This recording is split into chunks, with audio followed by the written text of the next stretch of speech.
ಆದಷ್ಟು ಬೇಗ ಕ್ಯಾಬಿನೆಟ್ ರಿಷಫಲ್ ಆಗತ್ತೆ ಅಂತ ವಿಶ್ವಾಸವನ್ನು ಹೇಳಬೇಕು. ಮುಖ್ಯಮಂತ್ರಿಗಳು ಉಪಮುಖ್ಯಮಂತ್ರಿಗಳು ಡೆಲ್ಲಿಗೆ ಹೋದ್ಮೇಲೆ ಆ ಡೇಟ್ ಯಾವಾಗ ಫಿಕ್ಸ್ ಆಗುತ್ತೆ. ಒಟ್ಟಲ್ಲಿ ಮೇ ತಿಂಗಳಲ್ಲಿ ರಿಷಫಲ್ ಆಗತ್ತೆ ಅಂತ ವಿಶ್ವಾಸ ಇದೆ. ಅಂತಿಮ ಪಕ್ಷ ತೀರ್ಮಾನ ಮಾಡುತ್ತೆ.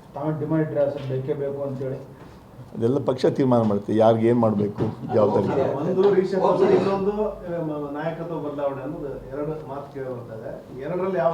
ನಾಯಕತ್ವ ಬದಲಾವಣೆ ಬಗ್ಗೆ ನೀವು ಏನು ಪ್ರಶ್ನೆ ಕೇಳೋದು ನಮ್ಮ ಹತ್ರ ಯಾವುದೇ ಉತ್ತರ ಇಲ್ಲ. ಅದರಿಂದ ಬಟ್ ಎಕ್ಸ್ಪ್ಯಾನ್ಷನ್ ಬಗ್ಗೆ ಈಗಾಗಲೇ ನಾವು ಕೂಡ ವರಿಷ್ಠರಿಗೆ ಹೇಳಿದ್ದೀವಿ, ಆದಷ್ಟು ಬೇಗ ಎಕ್ಸ್ಪ್ಯಾನ್ಷನ್ ಮಾಡಿ ಹೊಸಬ್ರಿಗೆ ಅವಕಾಶ ಮಾಡಿಕೊಡ್ಬೇಕು. ಯಾರನ್ನ ನೀವು ತೆಗಿತೀರಾ ಅವರು ಪಕ್ಷಕ್ಕೆ ನಿಯೋಜನೆ ಮಾಡಬೇಕು. ಯಾಕಂದರೆ ಅವರು ಒಳ್ಳೆ ಕೆಲಸ ಮಾಡಿದ್ದಾರೆ, 3 ವರ್ಷ ಅವ್ರಿಗೆ ಅವಕಾಶ ಸಿಕ್ಕಿದೆ, ಮಂತ್ರಿಯಾಗಿ ಒಳ್ಳೆ ಕೆಲಸ ಮಾಡಿದ್ದಾರೆ. ಇನ್ನು ಚುನಾವಣೆಗೆ 2028 ಚುನಾವಣೆಗೆ ಆ ಎಕ್ಸ್ಪೀರಿಯನ್ಸ್ ಲೀಡರ್ ಕೂಡ ಪಕ್ಷಕ್ಕೆ ಬೇಕಾಗಿದೆ. ಹೊಸಬರಿಗೆ ಅವಕಾಶ ಮಾಡಿಕೊಡಿ ಅಂತ ಈಗಾಗಲೇ ನಾವು ಕೂಡ ಹೇಳಿದ್ದೀವಿ, ಒತ್ತಾಯ ಕೂಡ ಮಾಡಿದ್ವಿ, ಚರ್ಚೆ ನಡೀತಾ ಇದೆ. ಅಂತಿಮವಾಗಿ ಪಾರ್ಟಿ ಹೈಕಮಾಂಡ್ ಮುಖ್ಯಮಂತ್ರಿಗಳು ಮತ್ತು KPCC ಅಧ್ಯಕ್ಷರು DK ಶಿವಕುಮಾರ್ ಅವರು, ಸಿದ್ದರಾಮಯ್ಯ ಅವರು ಚರ್ಚೆ ಮಾಡಿ ಅದನ್ನು ತೀರ್ಮಾನ ತೊಗೊಳ್ತಾರೆ. ಕ್ಯಾಬಿನೆಟ್ ಎಕ್ಸ್ಪೆನ್ಷನ್ ಬಗ್ಗೆ ಆದಷ್ಟು ಬೇಗ ಆಗುತ್ತೆ ಅಂತ ಅಷ್ಟು ಮಾತ್ರ ವಿಶ್ವಾಸ. ಅಲ್ಲ, ಅದ್ರ ಬಗ್ಗೆ ತೀರ್ಮಾನ AICC ಮತ್ತು chief minister DCM deputy chief ತೀರ್ಮಾನ ಮಾಡ್ತಾರೆ. ಅಂದರೆ ಒಟ್ಟಾರೆ ನಾವು ಕ್ಯಾಬಿನೆಟ್ ಎಕ್ಸ್ಪೆನ್ಷನ್ ಅಂತೂ ಆಗುತ್ತೆ ಅಷ್ಟು ಅಂತ ಹೇಳಬಲ್ಲ. ಈ ಚುನಾವಣೆ ಗೆಲುವು 2028 ಬರುವಂತಹ ಅಸೆಂಬ್ಲಿ ಚುನಾವಣೆಗೆ ದಿಕ್ಸೂಚಿಯಾಗಿದೆ. 2021 ಕೂಡ ನಾವೇ ಜನರ ಮನ್ನಣೆ ತಗೊಂಡು ಅಧಿಕಾರಕ್ಕೆ ಬರ್ತೀವಿ ಅಂತ ವಿಶ್ವಾಸವನ್ನು ವ್ಯಕ್ತಪಡ್ತಾ ಇದ್ದೀವಿ. ಈ ದಿಕ್ಸೂಚಿ ವಿಚಾರ ನಾವು ಹೇಳಿದಲ್ಲ, ಇದೇ ಭಾರತೀಯ ಜನತಾ ಪಾರ್ಟಿಯ ನಾಯಕರು ಚುನಾವಣೆಯಲ್ಲಿ 2 ಕ್ಷೇತ್ರಗಳಲ್ಲಿ ಭಾಷಣ ಮಾಡ್ತಾಯಿದ್ರು. ಈ ಚುನಾವಣೆಯಲ್ಲಿ ನಾವು BJP ಗೆಲ್ತೀವಿ, ಇದೇ 2028 ಚುನಾವಣೆ ದಿಕ್ಸೂಚಿ ಹೇಳೋಂಥ ಮಾತನ್ನು ಭಾರತೀಯ ಜನತಾ ಪಾರ್ಟಿಯ ಮುಖಂಡರು JDS ಮುಖಂಡರು ಹೇಳ್ತಾಯಿದ್ರು. ಸೊ ಇದೇ ಒಂದು ದಿಕ್ಸೂಚಿ. ಯಾಕಂತ ಹೇಳಿದ್ರೆ ಜನ 7 ಕ್ಷೇತ್ರಗಳಲ್ಲಿ ನಮ್ಮ ಗ್ಯಾರಂಟಿಗಳನ್ನು ಸಂಪೂರ್ಣವಾಗಿ ಬೆಂಬಲಿಸಿ ನಮ್ಮ ಸರ್ಕಾರದ ಸಾಧನೆಗಳಿಗೆ ಶಕ್ತಿ ಕೊಡುವಂಥ ಕೆಲಸ ಇವತ್ತು ಈ 2 ಕ್ಷೇತ್ರ ಜನ ಮಾಡಿದ್ದಾರೆ. 8-9 ತಿಂಗಳ ಹಿಂದೆ ಕೂಡ 3 ಬೈ ಎಲೆಕ್ಷನ್ಗಳಿತ್ತು. ಸಂಡೂರು ಇರ್ಬೋದು, ಚನ್ನಪಟ್ಟಣ ಇರ್ಬೋದು, ಶಿಗ್ಗಾಂವ್ ಸವಣೂರು, ಆ 3 ಚುನಾವಣೆಯಲ್ಲಿ ಕೂಡ ಜನ ಕಾಂಗ್ರೆಸ್ ಪಕ್ಷಕ್ಕೆ ಆಶೀರ್ವಾದ ಮಾಡಿ 3 ಕ್ಷೇತ್ರದಲ್ಲಿ ಜನ ಕಾಂಗ್ರೆಸ್ನ ಗೆಲ್ಲಿಸಿದ್ದಾರೆ. ಅದೇ ರೀತಿ ಈ 2 ಎಲೆಕ್ಷನ್ಸಲ್ಲೂ ಕೂಡ ಆ ಕ್ಷೇತ್ರ ಜನ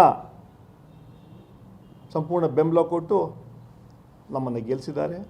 ಅದಕ್ಕೆ ನಾನು ಹೇಳಿದ್ದು 2028 ಮತ್ತೆ ನಾವು ಅಧಿಕಾರಕ್ಕೆ ಬರ್ತೀವಿ, ಇದೇ ಮುಂದೆ ಚುನಾವಣೆಗೆ ದಿಕ್ಸೂಚಿ ಅಂತ ಮಾತನ್ನು ಹೇಳಲು ಬಯಸ್ತಾ ಇದ್ದೇನೆ. ಭಾರತೀಯ ಜನತಾ ಪಾರ್ಟಿಯವರು 2 ಕ್ಷೇತ್ರಗಳಲ್ಲಿ ಬಹಳಷ್ಟು ಪ್ರಚಾರ ಮಾಡಿದ್ರು.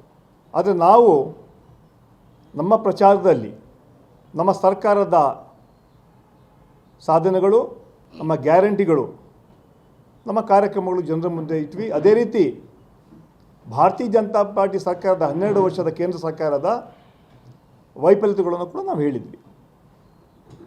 12 ವರ್ಷದಲ್ಲಿ ಯಾವ ಘೋಷಣೆಗಳು ಮಾಡಿದ್ರು ಅದು ಯಾವುದೇ BJPಯವರು ಅನುಷ್ಠಾನಕ್ಕೆ ತರಲಿಲ್ಲ. ಆ ವಿಚಾರಗಳನ್ನು ನಾವು ಅದು ವಿಶೇಷವಾಗಿ ಬೆಲೆ ಏರಿಕೆ ಇರ್ಬೋದು, ಯುವಕರಿಗೆ ಉದ್ಯೋಗ ಕೊಡುವಂತಹ ವಿಚಾರ ಇರ್ಬೋದು, ರೈತರಿಗೆ ಡಬಲ್ ಇನ್ಕಮ್ ಮಾಡ್ತೀವಿ ಅಂತ ಸುಳ್ಳು ಹೇಳಿಕೆಗಳನ್ನು ಕೊಟ್ಟಂತಹ ಕೇಂದ್ರ ಸರ್ಕಾರ, ಪ್ರತಿಯೊಬ್ಬರಿಗೆ ಅಕೌಂಟ್ಗೆ 15 ಲಕ್ಷ ಹಾಕಿದ ಸುಳ್ಳು ಮಾತುಗಳು, ಈ ಎಲ್ಲ ವಿಚಾರಗಳನ್ನು ನಾವು ಆ 2 ಕ್ಷೇತ್ರದ ಜನರಿಗೆ ಹೇಳಿ ಆ ಕ್ಷೇತ್ರದ ಜನ ಇವತ್ತು ಕಾಂಗ್ರೆಸ್ ಪಕ್ಷಕ್ಕೆ ಶಕ್ತಿಯನ್ನು ಕೊಟ್ಟಿದ್ದಾರೆ. ಈ ವಿಚಾರಗಳನ್ನು ನಾವು ಹೇಳಿದ್ವಿ. ಆ ಹಿನ್ನೆಲೆಯಲ್ಲಿ ನಾವು ಹೇಳಬೇಕಂತ ಹೇಳಿದ್ರೆ ಭಾರತೀಯ ಜನತಾ ಪಾರ್ಟಿಗೆ ಯಾವುದೇ ನೈತಿಕ ಹಕ್ಕಲ್ಲ ನಮಗೆ ಟೀಕೆ ಮಾಡೋದು. ಅವರ ಮಾತುಗಳನ್ನ ಒಪ್ಪಲಿಲ್ಲ ಜನ, ಆ ಕ್ಷೇತ್ರದ ಜನ. ಅದಕ್ಕೆ ಕಾಂಗ್ರೆಸ್ ಪಕ್ಷಕ್ಕೆ ಆಶೀರ್ವಾದ ಮಾಡಿ 2 ಕ್ಷೇತ್ರಗಳನ್ನು ನಾವು ಗೆಲ್ಲಿಸಿದ್ದೀವಿ. ನಮ್ಮ ಕಾರ್ಯಕ್ರಮಗಳನ್ನು ನೀವು ನೋಡ್ತಾ ಇದ್ರೆ ನಮ್ಮ ಚಾನೆಲ್ ಅನ್ನ ಸಬ್ಸ್ಕ್ರೈಬ್ ಮಾಡಿ, ಪಕ್ಕದ ಬೆಲ್ ಐಕಾನ್ ಒತ್ತಿ ನಮ್ಮನ್ನ ಬೆಂಬಲಿಸಿ.